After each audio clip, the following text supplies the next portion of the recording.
trip. It's probably so. I have to start like stalking him by messaging. Yeah, I know.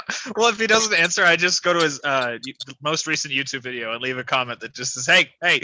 They don't know. Are you talking about Rookie? Yeah. Yeah, I did the same thing. If I need to get a hold of Rookie and he doesn't answer, I just go troll his most recent video. Yep.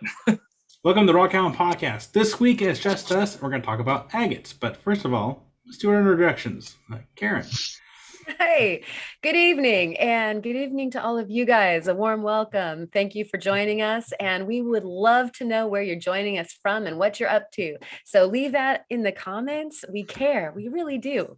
And I am Karen from Ozone Fine Art Ventures out here on the weird Oregon coast. How about you, Kurt? I am Kurt with Rock.Hounding.Adventures out here in Western Colorado. Debbie? I am Devin, and I like turtles. Turtles. Turtles. And I'm Kyle with the World of Rockhounds, and that was our introductions. Karen, shouts, if you would. Yes, so first, a huge shout and thank you to Rebecca from her channel, gemstones.com. If you didn't see it, definitely check it out. It feels like we only just got started talking to her. I mean, she's just such a wealth of information and super cool stories. And so we're definitely going to need to have you back on soon. Thank you so much. And also, pretty much everybody in the comments basically commented on how awesome the Rebecca episode was. So thank you for those. I now don't have to like call out everybody. So them's the shouts. No. So Mary Beth actually said, great episode, but they all are. Thank you. She really enjoyed gemstones, and she enjoyed the gemstone episode that Kyle was featured in. Oh, I mean, obsidian, fire obsidian, of course. So if you haven't checked that out, definitely go see that on the Gemstones channel, and go watch their obsidian special and see the fire obsidian from Kyle. Do it. Do it. Several folks also mentioned how cute the puppies are and how sad it's going to be to see them go. They're not gone yet, so we'll definitely have a little bit during show and tell tonight, and so grab that while you can.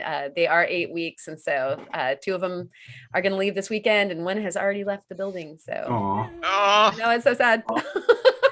I'm going to try not to cry. Are you keeping any of them, or are they all going away? Ooh, spoilers. Okay, sorry. Everybody, just censor that question. Kyle, censor the question. Guess in the comments. Guess in the comments, and who is it that we may or may not be keeping? Okay, so Place your bets. Yeah. My bet's on Lily. Oh yeah, well. wait. Now we're short. I win the bet. Yeah, Ochi gets to stay too. Yeah. Ted Kellison said Tucker rocks while we're speaking of animals. I think it was the cat in the box that everybody was really enjoying. Sandmaker says, I just finished watching the whole show. It was another stellar performance. I love you all. Aww. It's like being with family minus the crazy uncle that might show up. Thanks for being you and spending time out of your lives producing this. See y'all next time. I liked that comment. Had to hear the whole thing and share that with you guys. And City Rock Hounding, Rock and Roll Rock Hound, Julie McKenna, Colleen Neophyte, Ors, Claude from Kalgoorlie, Largent 45, Greg Dirkston, Johnny Rock Hounding. Hey, some new names up in there. Cliff Walker Rock Hounding, Ivan Lopez, Blind Squirrel Rocks, and more. And y'all in the chat digging it right now as we go along. We thank you, love you, and them's the shouts. Thank you, Karen. Woo. And now we get in how everyone's weeks were. We'll give Karen a little reprieve towards the end, and then we'll start with Kurt. How was your week? My week has been good, I guess. It's just been kind of slow. I got out on one small rock hunt, and I've been getting together my giveaway for the 2,500 subscriber, which will come out on Monday. My girlfriend came up with a game to play. So I haven't seen anyone else do this game as for like a chance to do a giveaway. So I'm excited to see how it goes. And yeah, it's been polishing rocks and getting that ready to go. and been going on walks and seeing a lot of rainbows. So it's been it's quite awesome. Nice. Like, have y'all ever seen a rainbow? So like, you know how the rainbow is normally like it's the reds to the orange to yellow, green, purple, blue. Have you ever seen that like repeat itself? Like, Yes. Yeah, it it's goes weird. through the cycle and then it Yeah, reverses. and then goes it back out. starts Yes. reversing. Yeah. Yeah, I have. That's weird. I've never seen it before. Uh-huh. But Cool. oh yeah, I'll send you a picture. Cool. We're all stunned. Wow. Wow. Yeah. Wow. That's what we need, Owen Wilson, just in the wings. Wow. Just ready to- Yeah. Wow. Where are you in our Wow. lives? Why don't you be with us? Yes. Just replace his income so he can be here forever. Well, thank you, Kurt and Devine. Devine, my week has been busy like in turtles. No, That's honorable, sir. Yeah. Yep, I know. It's important. It's important work, and not enough people are doing it. No. So I don't remember if I talked about it last week. We went to Western Montana because I was going through some agate withdrawals. So we went up and we wanted to escape the high 90 heat. So we went to the Western Montana mountains where we did some rock hunting and found some beautiful agates, two of which will show up in show and tell later. And that video comes out tomorrow as of when this is coming out. Other than that, I've been faceting and trying to organize so that I have more time for faceting. And liking shells. Because and I've been busy liking shells and turtles. But not turtle it's the shells. same because turtle shells. And something else. What else was I? Oh yeah, that's what I was gonna say. I got a whole range of new plates for my faceting machine, so I've been that's why I've had 4 faceted stones in my show and tells lately, because I've just been faceting nonstop. I don't have it with me, but I faceted a 20-sided dice just for fun out of rose quartz. Rose quartz, the scourge of Kyle. Honestly, it was really nice because I didn't need to worry too much about it because it was a super fractured piece. That's why I was turning it into a die and not a gem, So there was cracks everywhere, but you get those nice rainbow flashes. It was nice. Mm-hmm. Nice. Other than that, a whole lot of nothing. I'm going back to far Western Montana this weekend, or Monday and Tuesday, I guess. My weekend, not normal people weekend. To go hunting for crystals because our crystal hunts got cut way short last time. So, yes. Go back. Good. Yes, going back. Well, thank you for sharing your week. And my week started my new job on Tuesday. Woo! And I found out yesterday after talking to one of the managers there. I told him that I'm into cutting and polishing rock, and I have equipment and stuff. He's, oh man, we just had a garage sale. I just sold a bunch of my equipment and a bunch of rock. And I'm like, oh No. but it's all right. I already have several saws and several pieces of equipment, and so I wasn't really too worried about it. Because the other thing was too, I guess they had someone that was asking about the saw, so they had called someone else to get some more information about the saw. Well, the person they called owns a rock shop here in town, and the person that owns the rock shop showed up at the garage sale and bought everything, or almost everything. And I'm like, oh man, that's gonna be rough. But yeah, so I started my new job. A little tired, more not so much the physical side of things, but mainly because I've basically been off work for the last month. So trying to get back into that the work groove of waking up at a certain time every day, and then just getting used to that. But I'm excited. Everyone at the company seems pretty positive, and there's a lot of support there. So I'm looking forward to that new adventure. And It's only like a few blocks away from the rock shop on 34. Oh no. That's dangerous. Yeah, a little bit. I'm Flip like, the oh. paycheck. I mean, there is a plus side that we have like half-hour lunches, so I'm like, there's not really enough time for me to really leave at lunchtime to go to the rock shop and come back. But I guess, I mean, depending on the day, if I get off early enough, I can always walk down the rock shop and go through the pile. And but the only thing that sucks though, like I probably wouldn't do that because by the time like 5 o'clock rolls around, that's rush hour, and then try to turn left on the Highway 34 to get back in the Corvallis is kind of a headache. So that's fine though. I'll reserve those rock shop trips for the weekends when I have time and don't have to worry about rush hour traffic. There you go. But speaking of rose quartz, since breaking in the Nova wheels a little bit, the new one or the new ones, it made a huge difference, and I think it's just going to help with the sanding process. I'm like, I gotta win. We're gonna like have champagne when you're done with that. You Yeah, know, like pretty it's much. gonna be Mimosas. such a big deal. Yeah. I have wine from Italy that I'm not allowed to open because it's not mine. I guess And she'd that- probably be very mad if I opened No, it. yeah, I think was it'd probably be gonna- more appropriate to get like rosé or something like that to for rose quartz. Yeah. Oh, Hey. There you go. But the thing is, for a lot of the surfaces, I literally have to backtrack to the very first stage, and I forgot what grid that was again, which is fine because the difference between using a hard diamond wheel and a soft Nova wheel, it's not as aggressive. And then once that wheel wears down more, like it has a nicer finish for it to go to the next stage and doesn't have as many deep scratches. So fingers crossed, I can have it done soon. I have other products on my to-do list. I'm doing a couple of knives for my neighbor. I got some more fire obsidian from a customer. I can polish obsidian. I am very picky about the projects I take, and I'm not shy about letting people know that. I want to see pictures of what the prospective project is before I take it on, because sometimes it's too much. But I am excited to actually work these pieces of obsidian. They are beautiful, beautiful pieces. And so I'm thinking about doing a recording, working on those, and just maybe post one video per day, because I think there's like 5 or 6 pieces, and a couple of them I'll have to polish both sides because like it has one color on one side and kind of a different color on the other side. So that'll be exciting. Other than that, that was pretty much my week.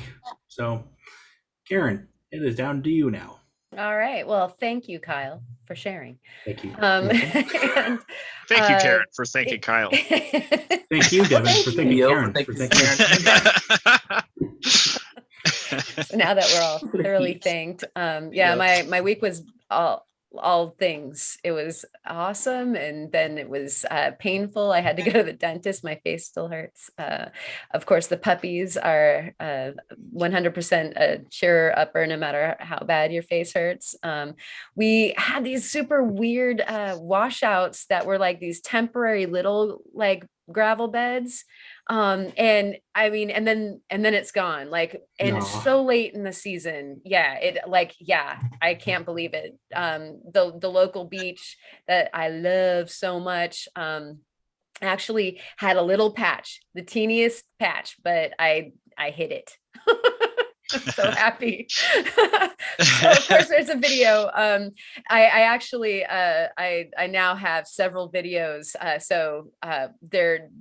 There was like a long drought for videos for me, and now I've been down to the beach several times, just looking, desperately seeking these little washouts. First, a concretion video that should be out now that just dropped like within hours of the podcast, and then moving on to the washouts where we did find some killer stuff. So keep an eye out for those. I'm going to try to barrage everyone, like maybe even 2 a week here for.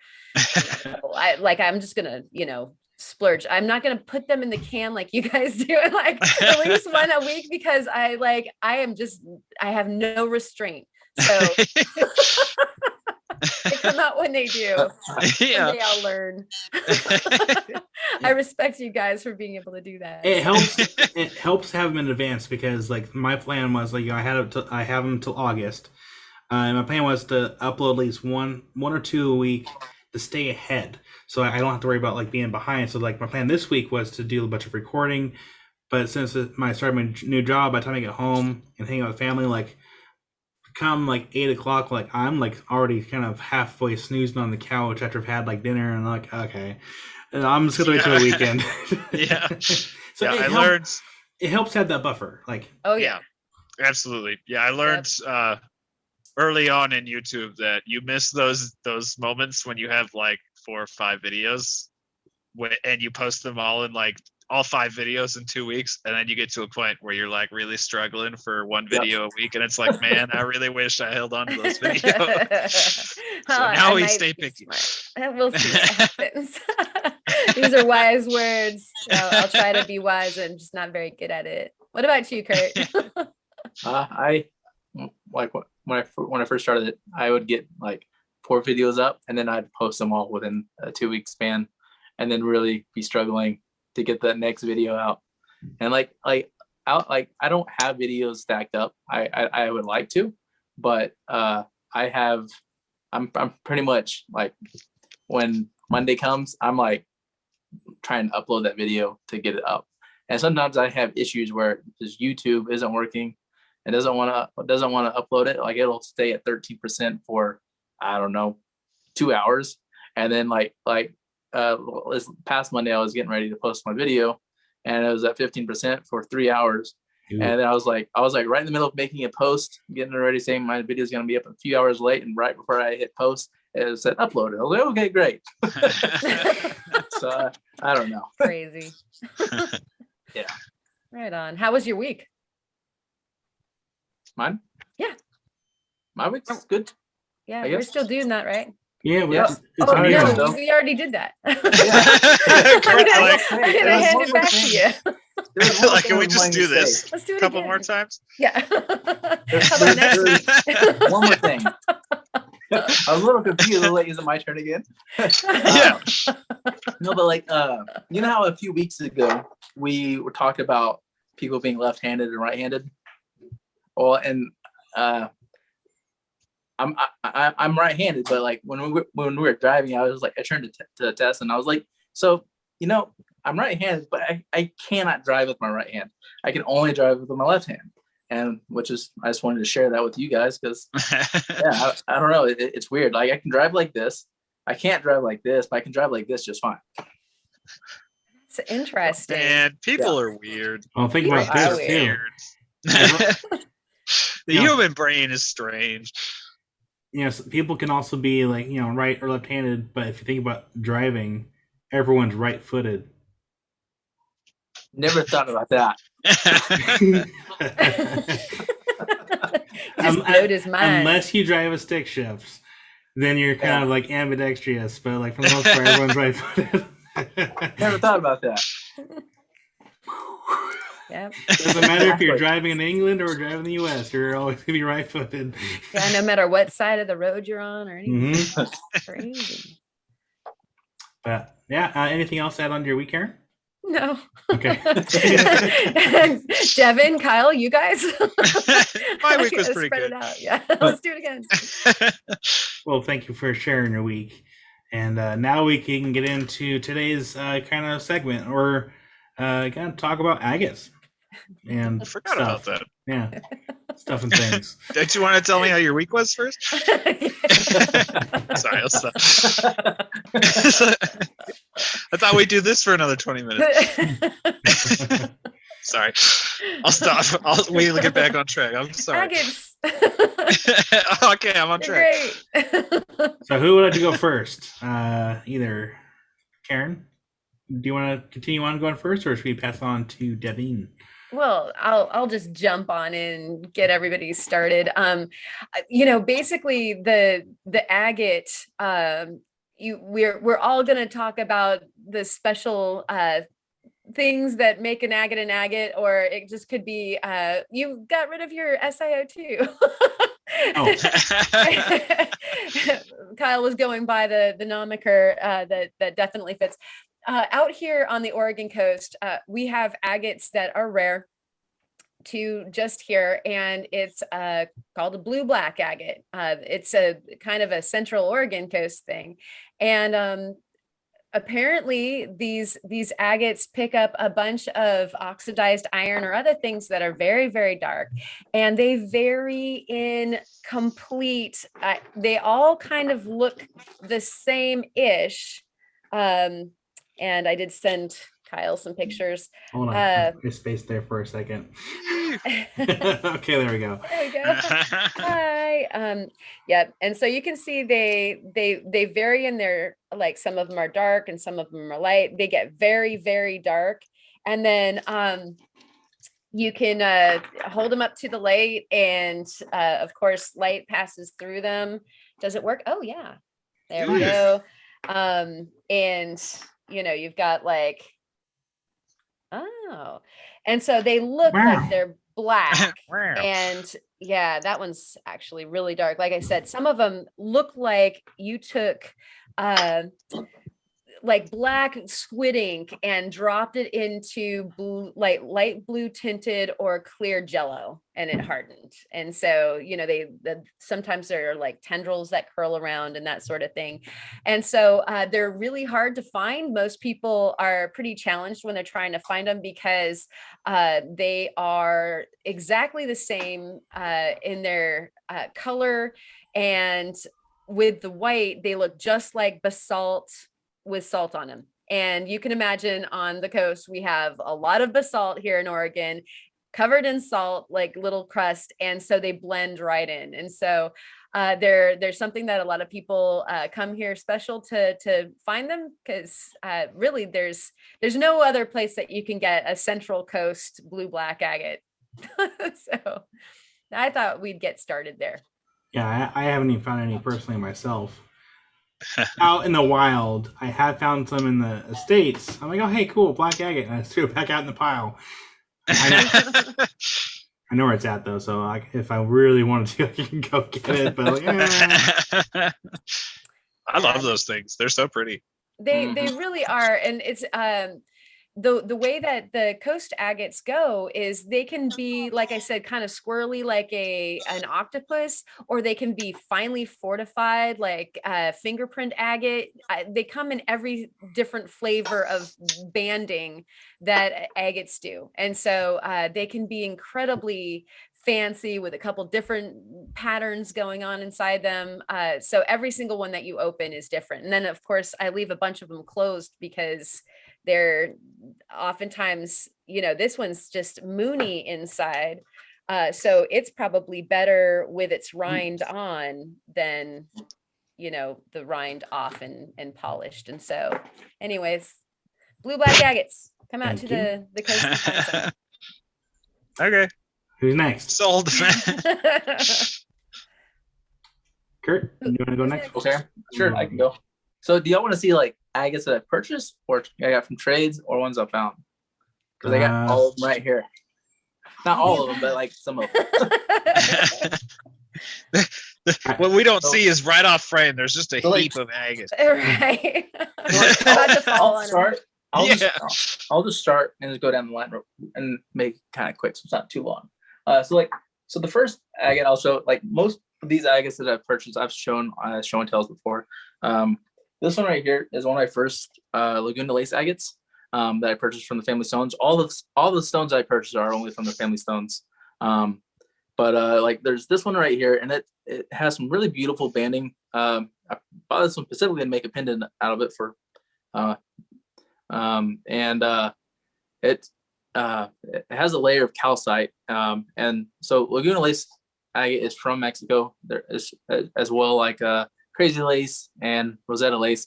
Montana Mom, I believe, just did a Laguna Lace video not like a couple weeks ago, which if you guys haven't seen that, go check it out. It's really awesome video and got some beautiful slabs out of it. She ordered a bunch of Purple Passion too. Yeah. And so this piece right here is just Laguna Lace, and it's probably one of my favorite pieces of the Laguna Laces that I own. And then this one is a new one that I haven't seen before, but I have showed on here before. It's Rosetta Lace, and to me it's a little bit crazier than Crazy Lace.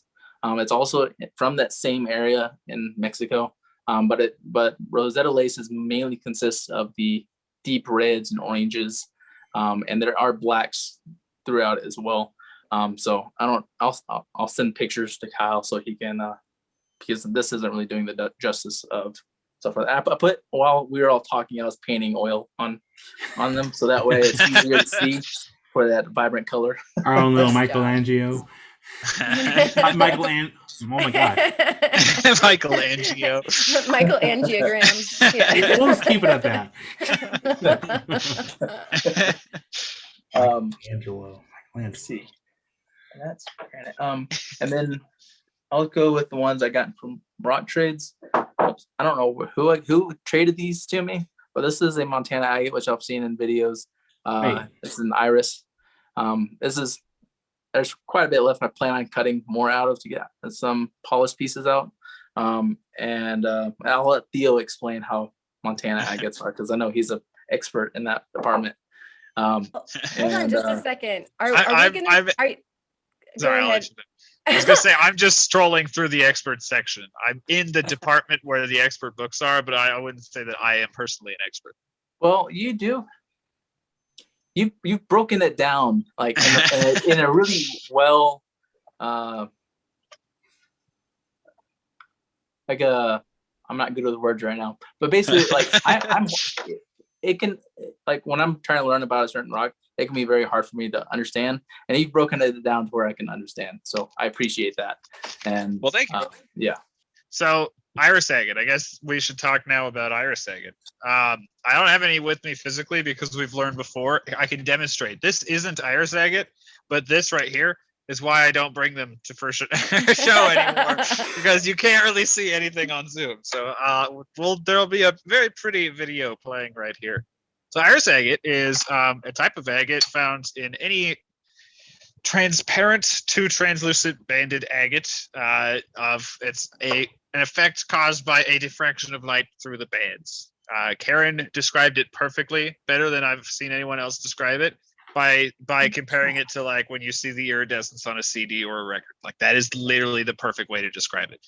As it is, and they're gorgeous, and they're a pain in the butt because they have to be like within a certain thickness range that can be very hard to achieve, and they're very frustrating. We're very fortunate in Montana because Montana agates have a higher percentage of iris than a lot of other transparent banded agates.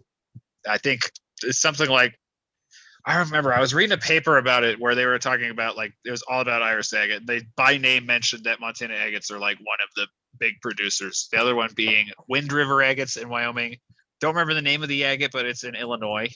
And then Brazilian agates and I don't remember the name of the agate, but they're in India. But other than that, they're like, you can get it, but they're very, very uncommon. And you'd think that you want to be going after nice, dark, mossy specimens like this.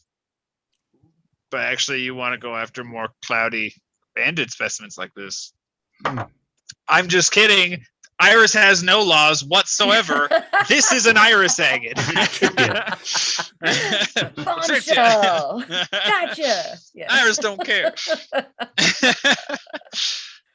But yeah, they're fun. A little bit of a headache, but man, when you see that rainbow, there's nothing like it. It's awesome. Nice. As you all know, except for Kyle, you need to find some iris, man. I know you have plenty of iris in that pile of yours. You totally do. Oh, yeah, I agree. I'm sure I do. I'm 149% positive that there's at least one iris agate in that pile. Well, then I also have a separate container of Montana agates on the side of the shelf. Yeah, exactly. I'm sure I do. It's the matter just go thin cut all of them. I think I did not necessarily Montana agate, but I did thin cut a agate that did have some fine banding, but it didn't have any iris in it. So just gotta keep cutting, keep trying. So any more iris talk before you get passed down? No, that's pretty much it. All right, move right, chug right along. Choo. Anyway. So I got a few agates kind of picked out as well. We'll start off with this one. I believe I got this when I used to spend time at the rock shop. I just thought it was cool, and it's just a agate with a central amethyst geode pocket. Mm. And I'll probably have to do That's like beautiful. some better pictures here. But my plan for this is to actually grind and sand the surrounding edge of this piece and polish it up. That way, kind of it helps accent the stone a little bit. I mean, it doesn't really need to be accented. It's already beautiful the way it is. But it's pretty interesting. I don't know if the surface has been treated at all. It just looks kind of interesting. So maybe on the back side, I might just grind it down a little bit to see what it looks like, past that weird coloring. But it just goes to show that, you don't know what's on the inside of something until you work it. I mean, I know there's a lot of people out there that want to just keep things natural the way they are, but you could have a interesting rock for many years just sitting on a shelf, not knowing, it's pretty the way it is. And then you get a wild hair, you know what? I want to see what it looks like on the inside, and you never know. You can get something like that. You can get iris agate. Who knows? You might even have an anhydro sitting on the counter. Don't even know. Just make sure you cut it, not break it. Yeah. Yes. But yeah, so that was mine. Karen, we'll go ahead and go back over to you. All right. So another kind of interesting agate phenomenon that we have going on over here at the coast, but also happens in a lot of other places just because agates love to inhabit empty places. And so we've got lots of shells and we've got lots of fossils out here on the Oregon coast. And so bivalves can make clam bellies with agate.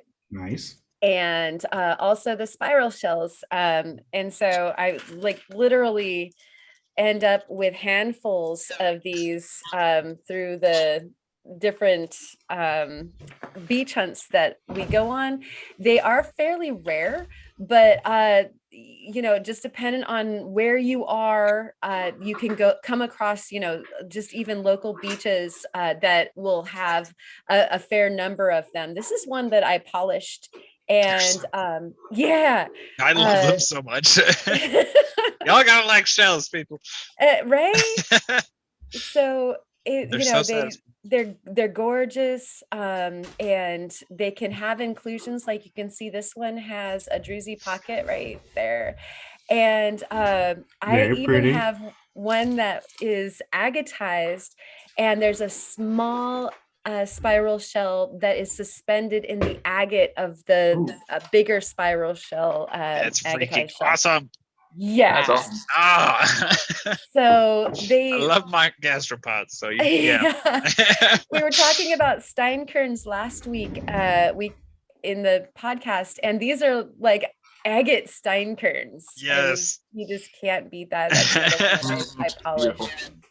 Yeah, they're just it never gets old to find them. And then as far as the clam bellies go, the first anhydro agate that I ever found was a clam belly. So it's the fossilized inside of, or rather the agatized inside where the clam's innards were. And sometimes there'll be water and air stuck inside, like say one of the, the tubes of their body. We're so cool. That is so awesome. Yeah, it is. That is beyond exciting. That is. Yeah, these are always fun to find. So another unique thing from the Oregon coast that we have as far as agates go. Well, thank you for sharing that. Let's see here. Kurt, you're next again. Yeah. So I'll just go with what Karen's flow. So over here in the Rifle, Colorado area, I haven't really ever found fossils. I've looked for fossils and I missed hunting for fossils. But just the other day when we were out hounding, I found, this was last week's show and tell. It's a piece of agatized coral and with the crinoid on the back. After finding this, I went ahead and went back through all of the small jaspers and agates that I found, and there's little bitty bits and pieces of crinoids and brachiopods agatized down into them. So we're gonna go back out there in the next couple of days and see if we can find any more. Because this was all on a mountainside, but hundreds of thousands of years ago when it was underwater, all of these were river tumbled. So these are not from this area. So I normally when you find one in like an area like this, you normally don't find a whole bunch of others. But I'm curious now since I've found a bunch of others and all the other little pieces that I found. So there is agatized coral out here on the side of the state. You just gotta know what you're looking for. Nice. Wow. That's awesome. That is That's so awesome. cool. Yeah. How unusual. Mm-hmm. Well, thank you for sharing that. And now we go back down to Devin. This kind of ties in with agatized coral. By ties in, I mean I also have agatized coral with me. I want one of It's those. way more beautiful than this one. I want one of those. Those are so cool. I love them know. so much. So pretty. They're so beautiful. So I actually brought these with. I'm not going to be able to demonstrate it because I didn't bring it with me. A and B, my phone hates it with a passion. But I actually brought some agates to talk about fortifications because some of the most common agates that I hunt for, they're not common. Let me rephrase that. One of the agates that I hunt the most are fortification agates. And believe it or not, agatized coral is actually classified as a fortification agate. Because if you shine a black light on these things, it's insane. They've got like neon green fortifications. It's the coolest thing ever. Actually, if you get super close, where is it? There's a pocket in here where you can see like real. And you're not gonna. Dang you, Zoom. So they count. But then I wanted to show these two, which are my favorite. Honestly, other than Montana agates, these are probably my favorite agates to hunt for. Like they're just nice. Oh, These are yeah. Bear Canyon agates. Nice. They're so beautiful. That one's Lovely fortification pockets. Nice quartz crystal. Then we got this one, which just has a brilliant druzy pocket. You see that black Ooh. druzy sparkling away? And Yep. a black and white fortification band all the way around it. I have way more, but I also realized that I've brought like probably 5 pieces of Bear Canyon to show and tell for the last like 6 podcasts. So I was like, I'll just keep it simpler tonight. One cool thing about Bear Canyons is they are one of very, very, very, very few pure black and white fortification agates on the planet. And they can only be found. Oh, sorry, I'll let you go first. I was just going to say I think it's very funny that in the world of gems where color is such a big deal, right? And we've got so many different colors of agates, it's extremely indulgent. So the black and white ones are the cool ones, or the blue blacks, like. Yeah, it's because it's so weird. Yeah. When you just see it looks like somebody took a normal like lace agate, dropped it into Photoshop, and then just made it black and white. And it's like, wow, I love it. I've never seen pure black and white banded agates like these ones. But the cool thing about them is they only exist in a 5-mile radius. Interesting. Of Bear Canyon, Montana. If you go outside of that canyon, if you go too far into the canyon, they go away. And if you're outside of the canyon in any way, they don't exist. And that's it. Interesting. But the geology is similar because in that same mountain range, I'm going to preface this so no one get your hopes up. It is very, very much on private land now, but same mountain range, same system, very similar geology is where dry head agates exist. They're separated by about 30 miles. Interesting. I forgot to bring a polished one with me, but you look at the black and white fortification bands, then you look at the orange and red fortification bands. Their body is very, very similar, but I don't get why one has.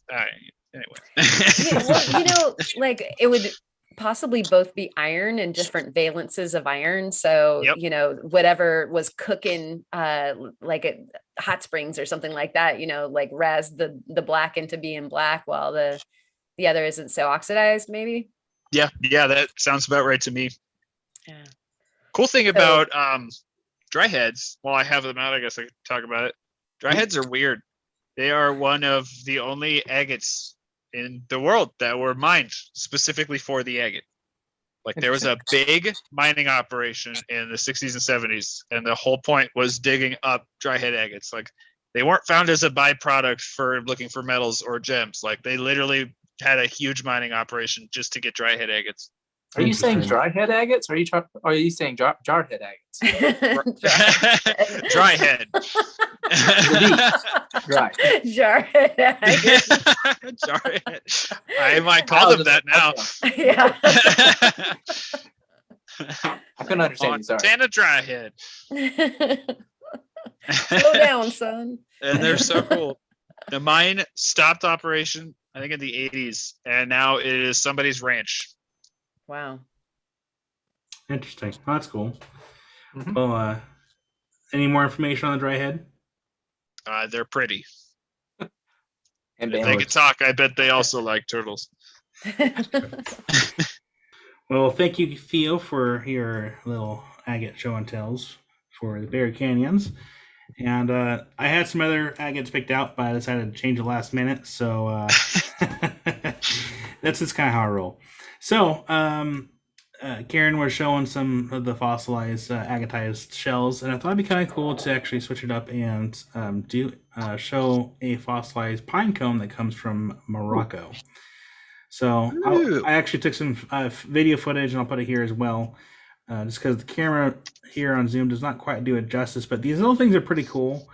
They are a little bit spendy, and I think last time I bought these, I think the prices have gone up considerably, a fair amount since I bought these. So I bought several of them, and then I used to have another one cut and polished, but I traded that for a bird bath for Amy. Random. That's cool. It's a fair trade. It's a fair trade. And then so I bought some more, and I cut and polished one of these open. Ooh. And Look at that. I see myself. again, I'll put I think a video. you've showed us those before. Those things are so I did. cool. Yeah, Yeah. I did. Yeah. But we're seeing them again. Yeah, see it Yeah. again. Worth it. Totally. I'm not complaining. Nah, those are And- so cool. And these things do fluoresce underneath of a UV light. I think they fluoresce green. So those I just thought were kind of really cool. I've always wanted my. Oh my gosh! Focus, please. Focus. Focus. I was like, is that on my end? Okay. You just have to sit really close now. Yeah, just sit on your desk. Anyway, we're gonna be out of focus for a little bit. That's fine. You'll get to see me how I see the world. But yeah, so these are pretty cool. I've always wanted my own like fossilized pine cone, but I just could never really find an affordable one because they are pretty expensive. And so when I found these, they're smaller, but I'm like, it doesn't really matter. I mean, they're still cool. They're agatized, and you can see all the detail like inside and on the outside of the skin. So I'm like, yeah, it's super cool. It's still on a wish list to actually get a decent size like pine cone. Ideally, I want two. I want one that's not been polished, and another one that is Down the middle. yeah. So I have a variety. But yeah, so that was my second little show and tell of something that was an agate. So now we actually filter back up to Karen. All right. Well, I would say that as far as the Oregon agates go, Don't mind me. Oh, there it is. Don't mind me. Yeah, he's back. We have kind of a world famous agate in our Graveyard Point plume agates, and so they are just a plentitude of incredible plumes that happen just at the border of Oregon and Idaho, kind of a little bit central to south. And the Yellowstone hotspot traveled through that area and left the incredible mineral growths in the seams, where for the typical Graveyard Point seam agate, you've got the plumes that grow towards each other. And in this case, there was an available kind of vug area down the center as the whole thing is kind of growing in, and then left an area that permineralized in a completely different manner. And So what's cool. really neat about the Graveyard Point plumes is you've got like a lot of variety in the plume, and also comes in just all these different colors. And so this is kind of close to a Regency red from that claim area. And my entire lamp that I did for the Makers Challenge was actually done from all Graveyard Point plume. And so it comes in every color of the rainbow that I've seen so far, except for purple. And there's yeah, I know. If it only had purple, but it's got everything else. There's marcasite present, so you get the marcasite tinting, and so you do get some greens and stuff like that. And then, of course, the marcasite looks like both. It grows in crystalline form, almost in a dendritic way, and then also it looks like sometimes somebody dropped just sparkly glitter into the gelatin of that silicate that was setting up, and so it just looks like somebody put sparkle in there. Just really cool stuff. Most people that have tried the Graveyard Point know how wonderful it is. Takes a gorgeous polish. Yeah, it does. It really does. So. Any more to add on to that? Nope, that was the mouthful. I'm so excited to cut the 2 slabs you sent me. Oh, they're so nice. Delicious. Yeah, you'll love it. And I don't think you get the beauty without, like, I love Montana agates, but they're so darn hard. These aren't as hard. They're brutal. They're brutal. They destroyed my saw blade. Yeah, they do that. Yeah, they definitely do that. Yeah. Well, thank you, Karen. Kurt, I believe you were next for your. So I'll start with just saying, like, down in, so like the Colorado River runs right in front of where I live, and it's basically the main river that I hunt out of. The majority of the agates that you find, I don't really have any, actually. So majority of the agates that I've noticed that is down in the Colorado River is normally like a creamish blue down to black agatized wood, and that's like the majority of the stuff that I've found in the river. So like this piece was also a piece, a show and tell from last week. It's river tumbled black agate, but I believe this is black agatized wood because I haven't really seen actual black agate that's not like petrified wood and so forth. But majority of this can be found in the Colorado River, and it's interesting because like over here on the western slope, between like Glenwood, Carbondale, Rifle, majority of the agates are that creamish blue tone. But when you get the closer you get to Utah, the more orange they get, and where you're able to find more of like reddish orange. I don't find very many of these. I haven't been out looking in a while, but these are just really bright red agates, and they range from bright reds into the orange and even bright yellows. And then when you get into Utah, like around the Morrison Formation, you can find the yellow cat agates. And I was also recently told that the same type of agates that are like yellow cat can also be found on the Somersonville formation as well, which goes throughout into central Utah. But these agates are very beautiful, and basically the same. It's Utah's version of Arizona's rainbow wood, but it's Utah basically rainbow wood, but mainly with the colors of reds and yellows and oranges, and they can go in down to like the violet purple tones.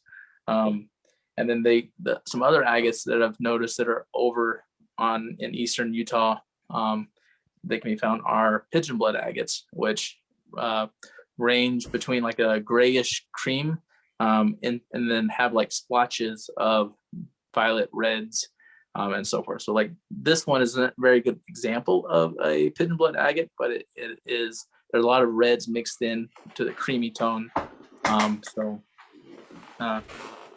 Which to me are it's kind of interesting. So Yeah, it's definitely pretty For cool. sure. A lot of pretty colors there too. and so forth. So I just saw Kyle reaching off. I was gonna Hey. say you could pretty much name any agate. He'll just like reach over and grab it. Yeah, I got that. What's up? I think it's funny, like when we do the speaker view, like what we see, we actually have like little basically our pictures above the main person talking, so we can see each other and what we're kind of like doing in the background. But you guys can't see what we're doing, so like I'm like trying to be like quiet and like reach over. And I ruined.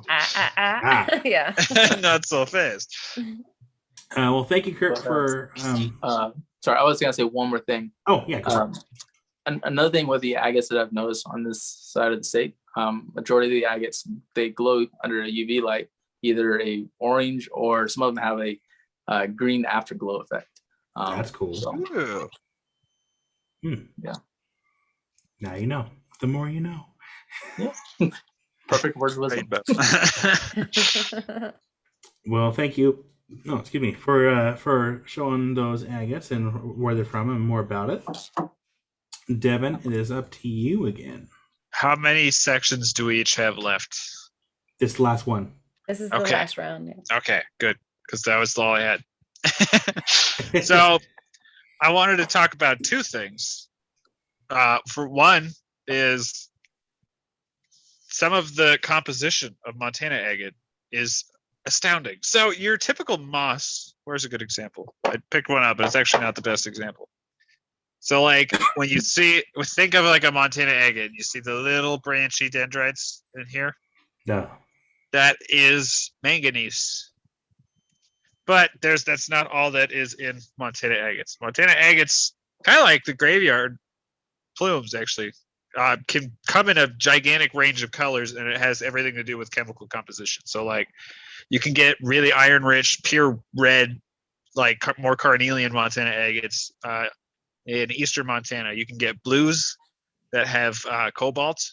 You can get chromium-filled Montana agates, and they're literally like just bright green. They're amazing. They're so Wow. pretty. Yeah. That's cool. And yeah, they're just so pretty. But the other thing I wanted to talk about is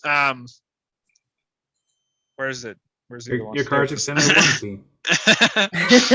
Is the difference between Montana agate and Montana chalcedony. So Mhm. I have gotten this comment many times on videos when I find an agate like this, and people correct me and say that's not an agate, it's chalcedony.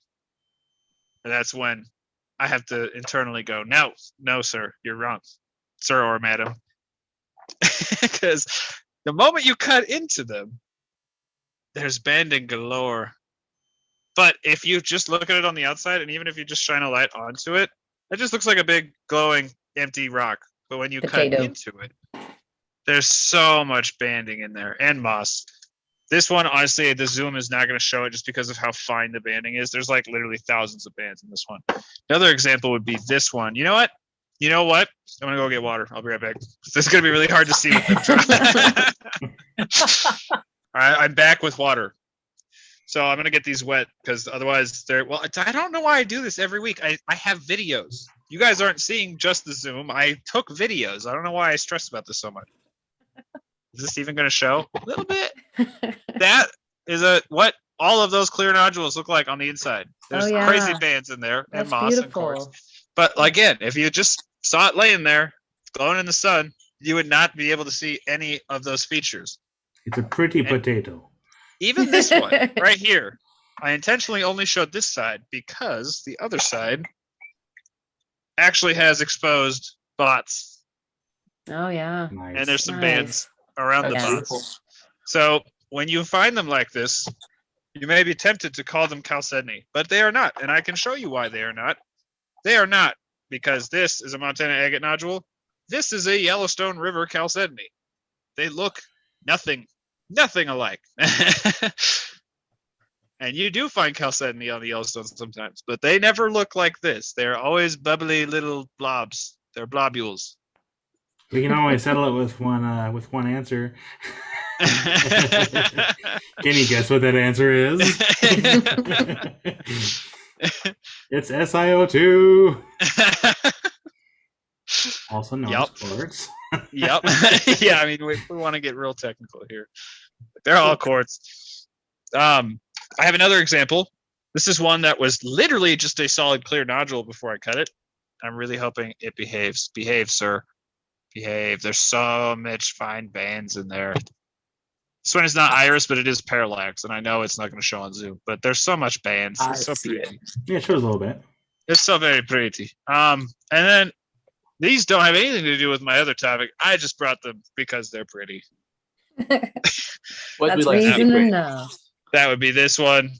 They finally showed this one close up. Ooh. This is an iris agate. Very And pretty. it's also, Gorgeous. I kept the heel because it is going to turn into some absolutely incredible cabs. But man, even though it's iris, I think I just have to polish that end. Like, that's such a prime Montana agate. It's so nice. And then this one right here, which is probably the most oddball Montana agate I've ever found. It's also the biggest Montana agate that I have ever cut. It's like my third or fourth biggest agate I've ever found. And it's Wow. crazy. Ooh. It's Oh my crazy. goodness. That is crazy. It's That is amazing. Very crazy. That is so cool. And this thing is like just so dark on the outside. I don't know why I have this out still. Just blinded myself. It's so dark on the outside. Oh, I love it. It's so nice. Yeah, It's that so is pretty. gorgeous. Wow. Those are all of my rocks for the lesson. I have 2 more for show and tell, but that's it. That's all she wrote. Well, thank you for showing that. And we got a little puppy surprise for y'all. Oh, yeah. Pepper! There we go. Hello, everybody. Look at She that was face. trying to be quiet down there, and she actually had the hiccups. So I don't know if you heard that. No.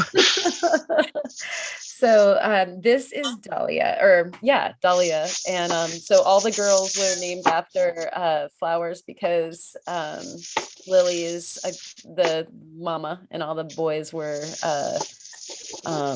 named after mountains because Ochiko is the mountains. And so Dahlia here, she just hit 8 weeks today. And she is like, I love her little harlequin eyes. You can see like she's got this eyeliner that goes both like Egyptian, see if I can, yeah. And then she's got those little the little peaks that go up from her eye, like her little eyebrows, and she's just so pretty.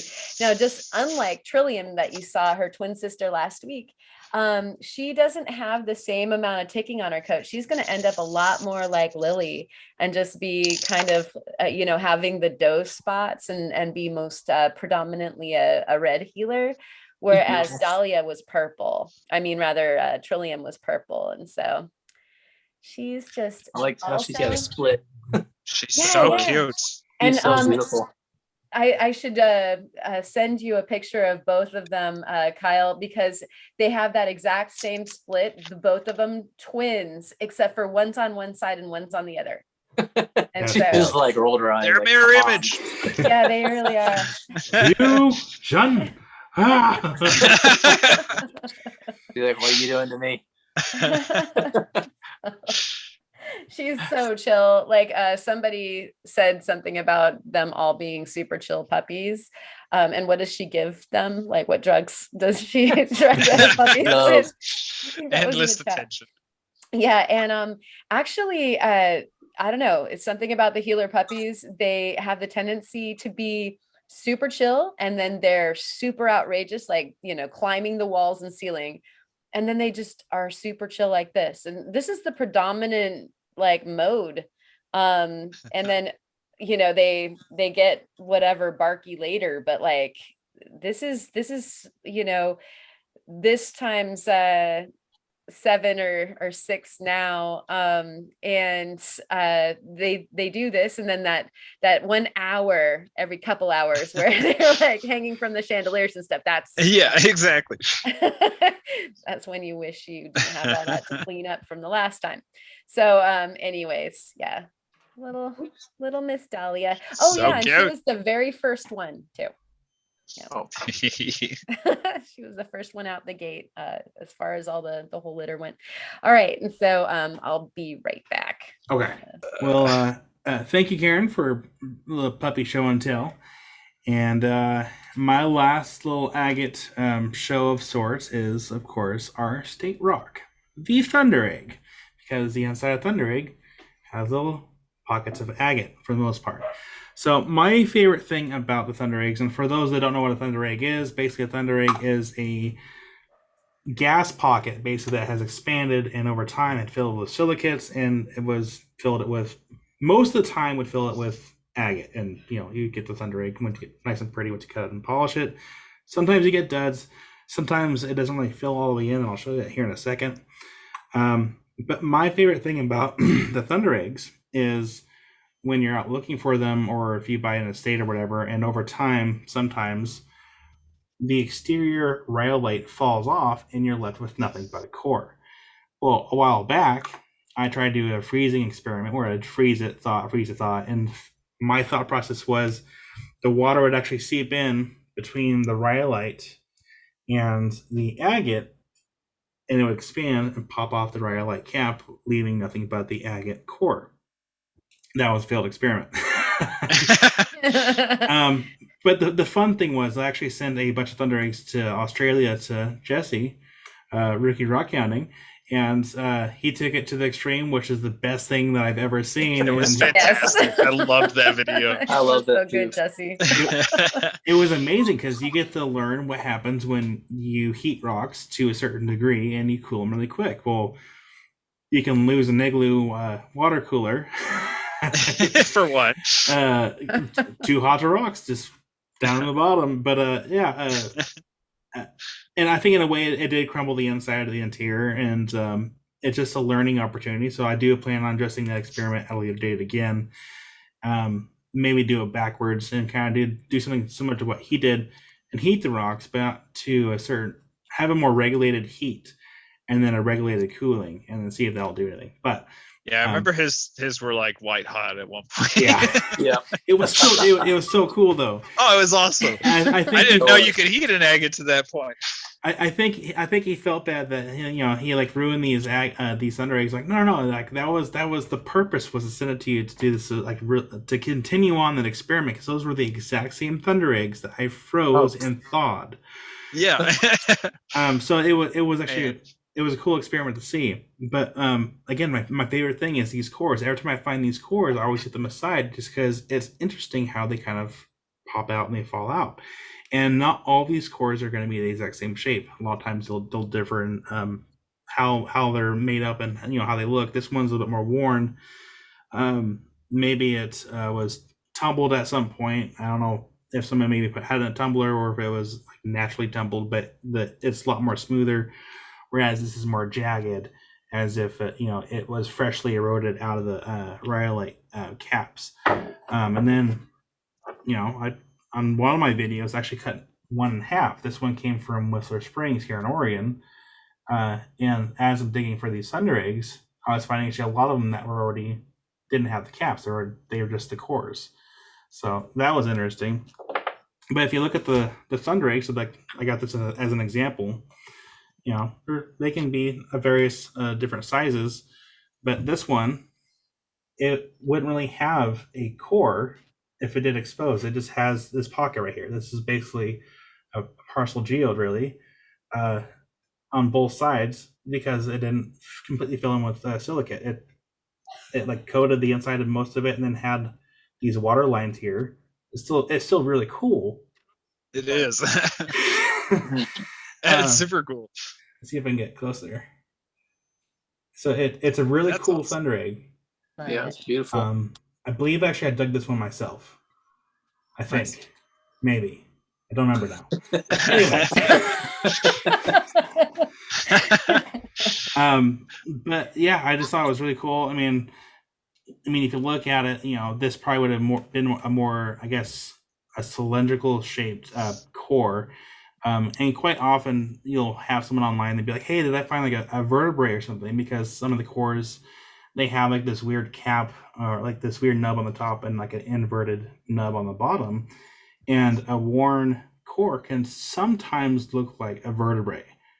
And you're like, no, it's not. It's a core. It's just worn out. I would say I've gotten into arguments, but I've gotten to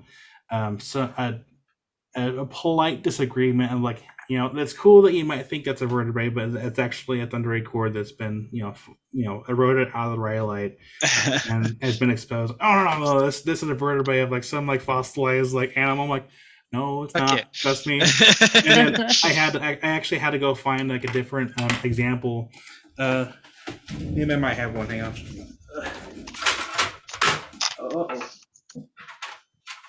I'm looking. Hang on. Wallet tricks, like I said. Yeah, no. I think I have all the other ones out in the shop, but I have a lot of actually exposed pockets here that aren't quite filled in.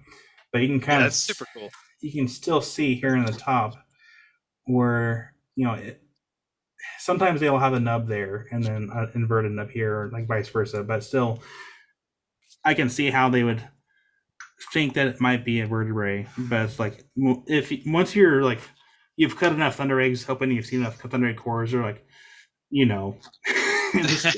then it's trying to convince other people like, look, here's examples of what they could look like, and just trying to convince them with pictures of similar items to try to convince them. And sometimes it works and sometimes it doesn't, and you just have to agree to disagree and move on. Such is life. Yeah.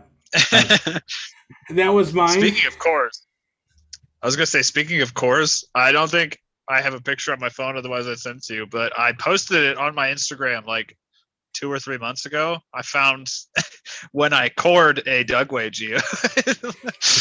When I first got my my air scribe, I literally took a Dugway geode about that big and cored it. I excavated all of the rhyolite off of the outside. So I have this little hollow agate ball. That's and I cool. poked through on one little spot so you can see the crystals inside. I probably would have done So the if you same want to thing. see that, it's on my Instagram. But so that was mine. And before we go into words of wisdom, does anyone else have any additional show and tells they want to show off? I did. All right. Okay. So I mentioned earlier that we went, or earlier as in way long ago at the beginning of this podcast, that we went to the mountains of western Montana, where we got into some agates, and us also. Oh yeah, I did talk about it last week. I don't think I talked about it much last week though, but that's when we saw the bear. Right. And yeah, we found some gorgeous agates, and I went ahead and polished one of them. And it's so pretty.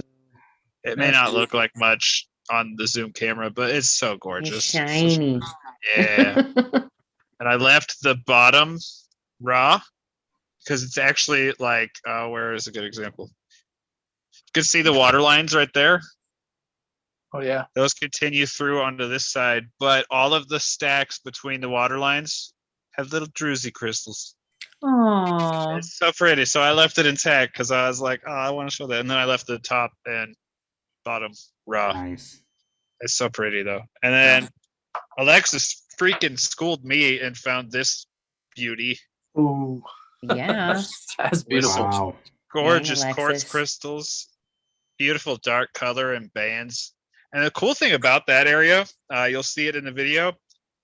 They're like, I of course I packed them up already, but I'll use this as an example. If you watch my videos, you're used to seeing river-worn agates. This is so high in the mountains that you can still find them inside of basalt. Like this one still has its host rock attached to it. Wow. It's so cool. I love going over there. That's And we will awesome. be going back. The river was still absurdly high, so we didn't get to do a whole lot of hunting, but it just got me so excited to go back. They're so pretty. They're so very pretty. Also, while I'm here, I actually grabbed Rodder, so I might actually be able to demonstrate this better now. Oh. Bands. I don't think it's going to show any better. Nice. Well, That's beautiful. it was an effort. I don't know if it was a good effort, but it was an effort. All right, that's all I got. Well, thank you, Theo. Anyone Thank else you, have pal. any? Yeah, you're welcome. Anyone else have any last minute show and tell before we get into words of wisdom? No?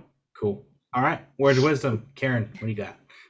Well, as you know, there's plenty of agates left to cover, so we might have to do another one because we didn't get to talk about all of our favorite agates. Yeah, I left But, a lot at the shop. Yeah.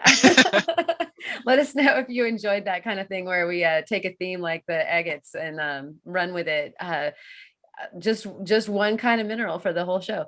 But my words of wisdom are take good care of your teeth.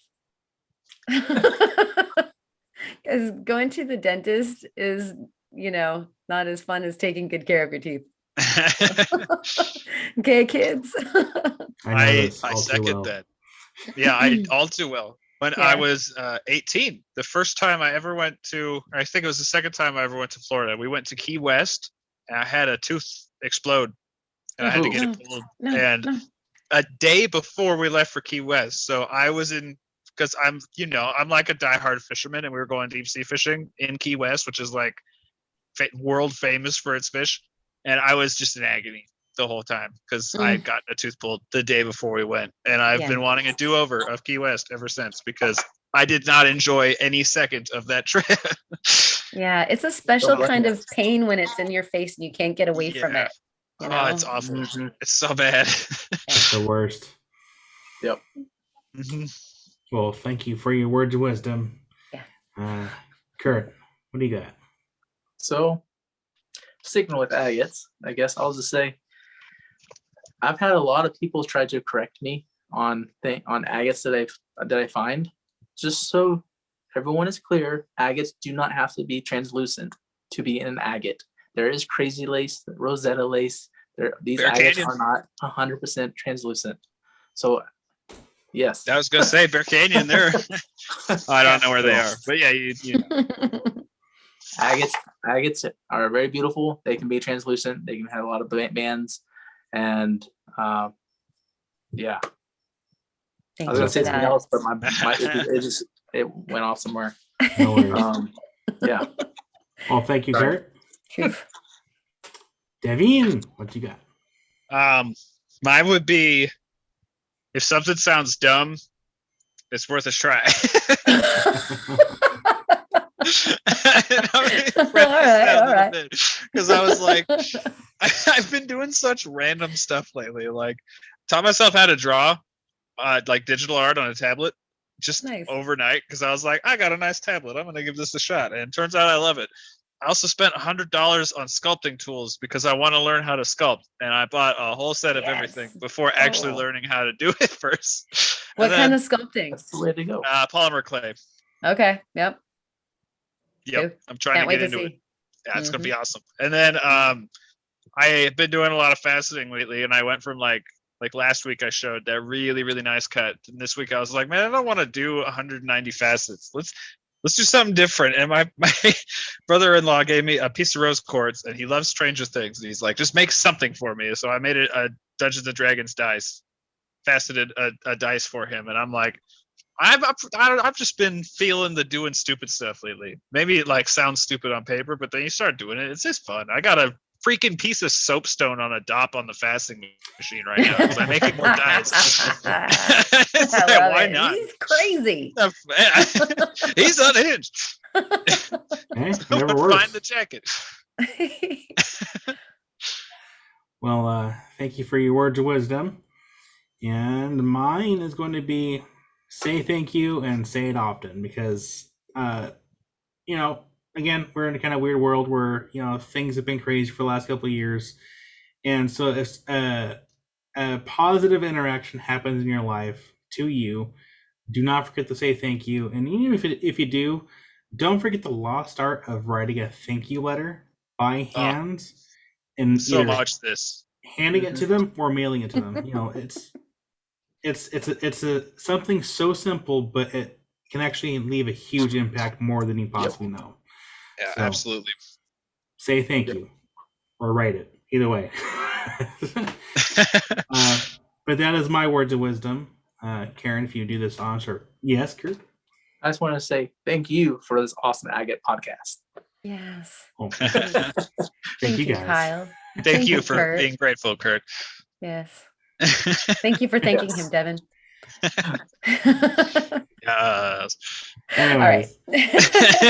And so, for the love of agates, thank you for staying with us until the end of the podcast. And we would love to see your show and tells. I know a bunch of you, especially those Discordians, are out and about doing a bunch of rock hounding, and you're showing and telling over there on the Discord.